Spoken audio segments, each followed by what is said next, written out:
มาเนาะวันนี้อาจมาสัมผัสยามบริยาเนาะคนในห้อง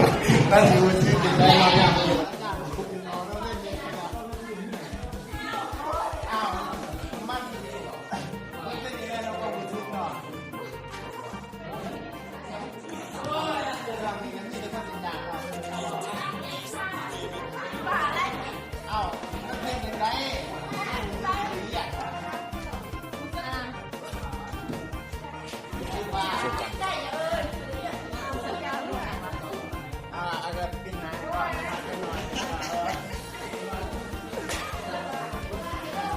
วันนี้5มาท่าอันนี้เนาะ